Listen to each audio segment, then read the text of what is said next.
Hey, what's up and hello? You're watching Beard Zero Fishing, and today I am back on the Leon River for my last kayak mission of the year before I retire Sour Bill for the season.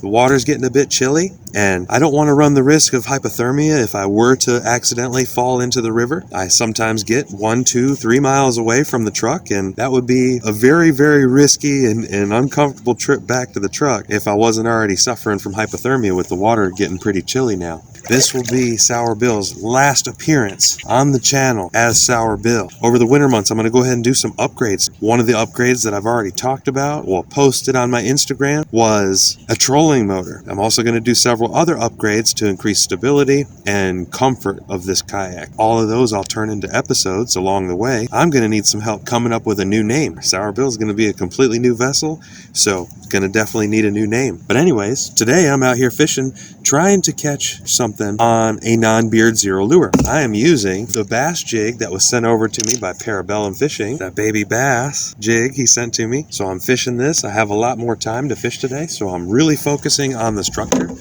And that's one of the reasons why I came back to the Leon River, is there is a ton of structure. But anyways, let me get to fishing. Now I'm going to try not to fish any worms today. Try. Really don't want to get skunked today, but the challenge is try to catch something on a non-Beard Zero lure. So I got to put a considerable effort into that today.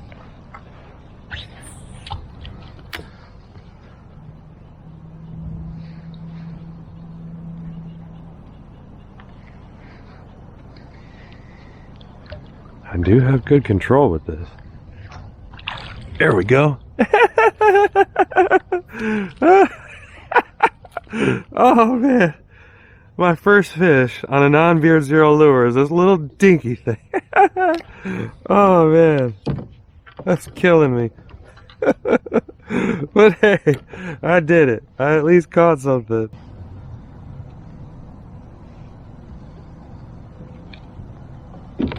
So my first fish on a non-Beard Zero lure is this little dinky thing. It's not any bigger than my hand. Yeah, it kind of just sits right in my hand like that. But nice little bass, nice little largemouth. Caught him on the Parabellum jig. Been fishing about 20 minutes. There he goes. Well, that little bitty guy takes a little of the pressure off. That's for sure. Appreciate you, Parabellum, for sending me the lures, man. And I'll try to catch you a bigger one, but at least, hey, I caught a fish on it. Appreciate it, brother. Appreciate it. Fire lure. So this structure up here just looks really good.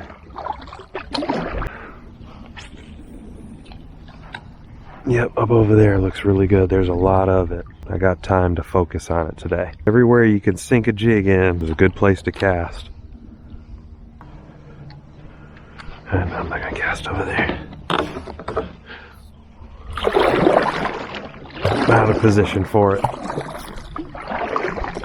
Now, one of the things I talk about is being in position or out of position.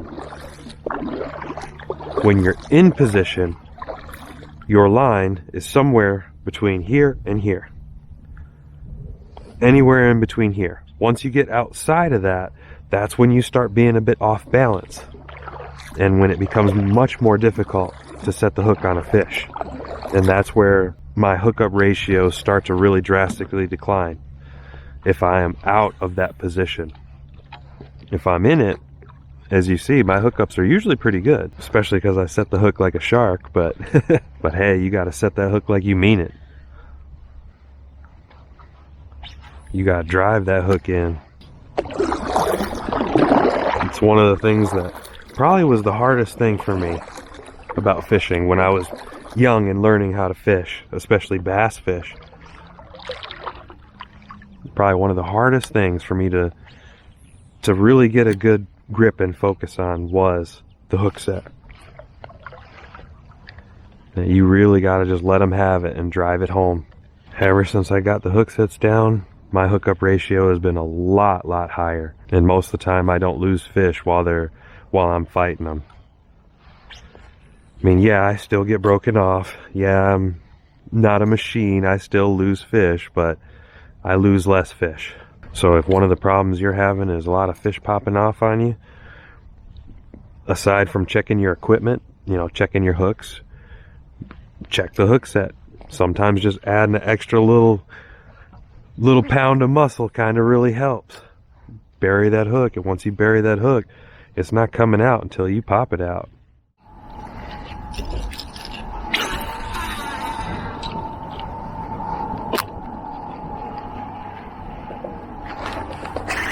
There we go.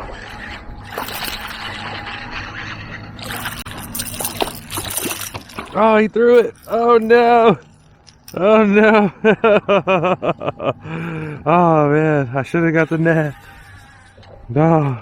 Well, I'm counting that. I got him up to the boat. I could have grabbed him real quick, but I always get nervous with these treble hooks. Especially since last time I was fishing with it. I got smacked right in the right in the chest. There we go. Oh man.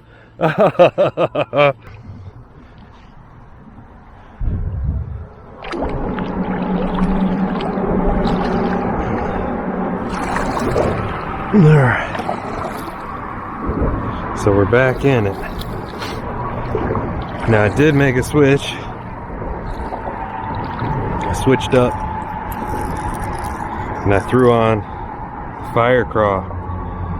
Now that's a gorgeous lure right there too. Man, he did a really excellent job with these lures.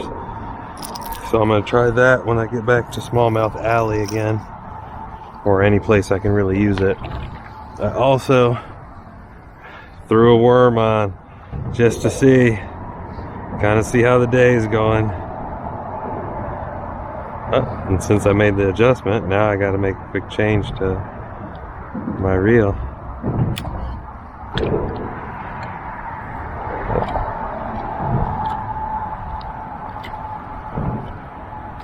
Got to get the fall right.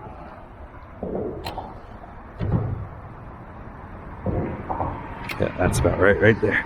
Now the jig, I liked fishing with the jig, but that just might not be the presentation they're looking for today. Or it might, the colors of it might not be bright enough because the water is a little bit murkier than it was the last time I was here because of the rain we had. Oh, there's a deer right there. That's what I was hearing. I don't know if you can see it, it's right there.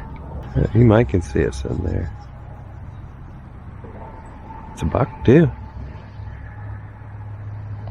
Yeah.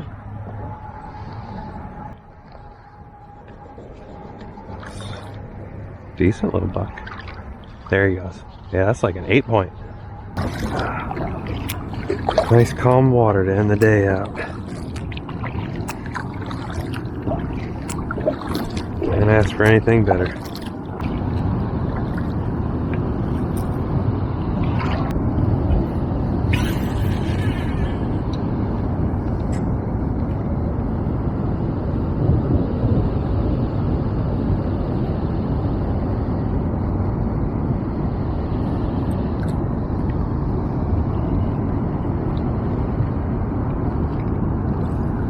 Not exactly what I planned for when I went out fishing today. I was kind of hoping to do a little bit better toward the end of the season, with this being my last trip and all. But anyways, 2 fish is better than 1, and 1 is better than a skunk, so I'll take it.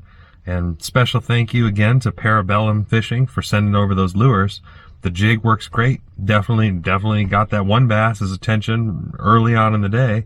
Just after that, they weren't hitting anything really. And then the crankbait, I had one. I'm counting it. I had it up and I was just kind of gun shy about the treble hooks.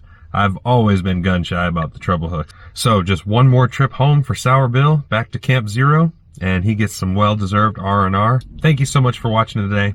I'll catch you next time.